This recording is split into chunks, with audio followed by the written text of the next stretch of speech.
Ashamaa harka fuunee akkam jirtu maatiin haaromsaa ta'eek chaanaalii kanaan odeeffannoo teekinooloojii garaagaraa kan waliin ilaallu waan ta'eef odeeffannoon akkasii immoo akkasiin jalan dabarree yuutuub chaanaalii kana salphistanii sabiskiraayib gochuudhaan maatii akkanaaf taatan kabajaan isin gaafadhaa. Salphumatti har'a wanti wajjin ilaallu maalinni imeeliidhaan gaafa odeeffannoo garaagaraa wal jijjiirru dhaabbilee haa ta'u nama dhuunfaa haa ta'u gaafa imeeliidhaan waan tokko erginu namni sun ilaaluu dhabuusaa akkamitti adda baasnee beekuu dandeenya waan jedhudha jechuudha.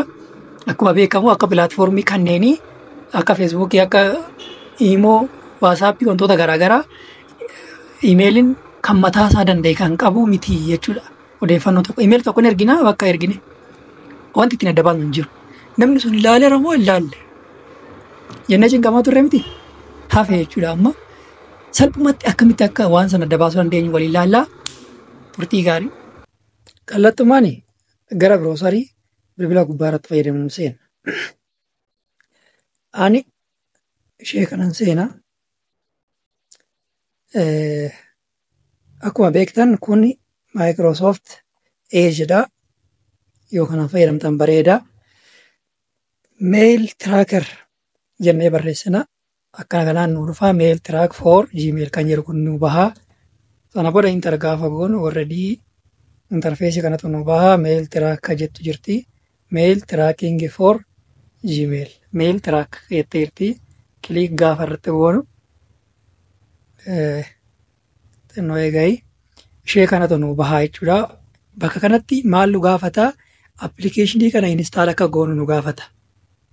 Install gochuun dirqama gatii ta'eef iddoo kana dhufnaa install on Gmail.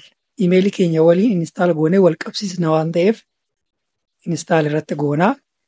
Already ani install godhee waan fayyadamaa jiruuf daalachaa'ee jira. Naanayyamoo jechuudha already install ta'ee jira waan ta'eef isin biratti ishee akkanaa kana fakkaata.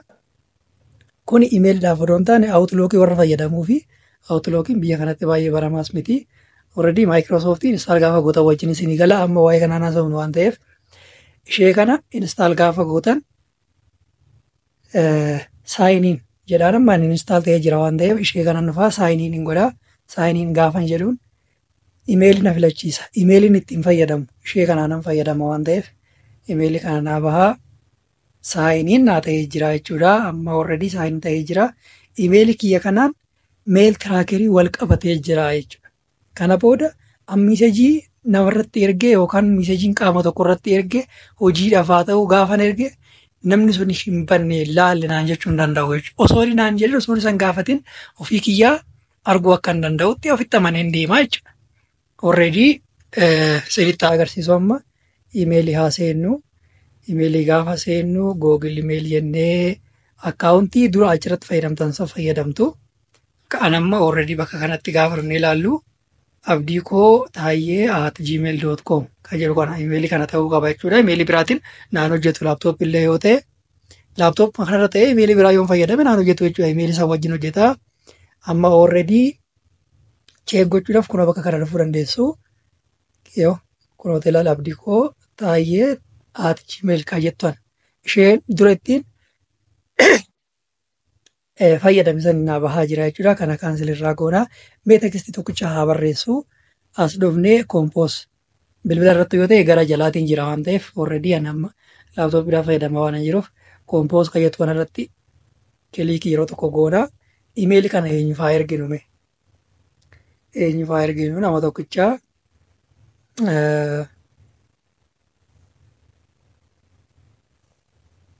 imeelii chee gochuuf waan ta'eef mee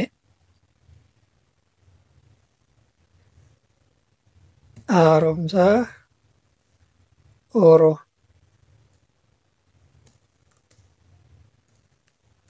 jennee haa barreessinu. Kuni maqaa imeeliiti. gmail.com akkuma argaa jirtan bahaa jira. Kun imeeliidha. Imeelii kanarratti wanti nu jennee barreessinu sun maa inni asirratti saabjektii callimnee nagaa jennu. Ergaan nu jennee barreessinu suni akkam jirta haaroo nagaa keedha. Akkam jirta haaromsa nagaa keedha jennee barreessine jechuudha. Imeelii kamirratti barreessaa jirra? Imeelii kanarratti barreessaa jirra jechuudha. Seendi jennaanii jechuudha. Seendi gaafa jennuun already seentii keessa laallaa akka achi eeggoona akka tekstiin kun ergame kunooti jechuudha ergamee jira. Akkuma argaa jirtan asirratti mallattoo ishee kan asirratti mul'atti. Akkam jirta haaromsa nagaa keedha kan jedhu kan amma tekstii barreessine jechuudha kuni. Wanti asirratti nu beekuu qabnu iddoo kanaan malal. Ishee kanarratti mallattoo raayitii bakka kana jirtu kuni tokkichi ishii daalachooftee jirti. Tokkicha ishii qofatu hojjetaa jira jechuudha sii galee. Kana booda maal goonaa imeelii kanaan seenaa jechuudha. Amma imeelii kanaan seeneen tekstii kana dubbisaa jechuudha. Tekstii kana gaafan dubbisu bakkee kanatti mallattoon kuni lama taatii jechuudha. Kan tokko magariisa qofti tokkichi taatee jirtu kuni lamaan ishii magariisa taatii jechuudha. Already an amma bilbila kiyyarraa seenetan imeelii kanaan seenaa. Imeelii kanaan seeneen imeelii kanarratti ergine waan ta'eef imeelii kanaan seeneen tekstii amma ergame kana nagaa kan jedhu akkam jirta haaromsa nagaa keedha kan jedhu kana seenee dubbisaa jechuudha. Gaafan seenee dubbisu mallattoon kun akka jijjiiramtu walumaan kan laallu ta'a. Let is go.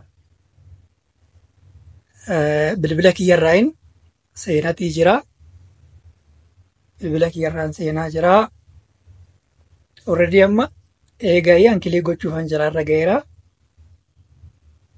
Akkam jirta haaromsa nagaa keedha kan jiru tekstiin naa seenee jira jechuudha. Akkuma argaa jirtan iddoo kanatti mallattoon magariisaa tokko qofa turte lama taatee jirti jechuudha. Akkasitti tole baay'een adda addaa sababni isaa yeroo baay'ee imeeliidhaan guyyaa guyyaadhaan fayyadamna. Guyyaa guyyaadhaan gaafa fayyadamnu namni hagam amanamummaadhaan waan keessa laaleeraa kan jedhu hojiilee garaagaraa appilaayi goonee dhaabbanni suni siifi keenya laaleera moo hin laalle kan jedhu baay'een keenya ni dhiphannaa. Kanaaf immoo furmaata gaariidha jedhee waan amanuuf har'a isinii qabadde dhufee viidiyoo biraatii fi barnoota biraatiin hanga walitti deebinutti nagaan naaf turaa isinii jedha. Next viidiyoo irratti maal akka isinii hojjedhu gaafii yoo qabaattan koomentii jala naa kaa'uu dandeechuu nan dubbisaa. Nagaan naaf tura.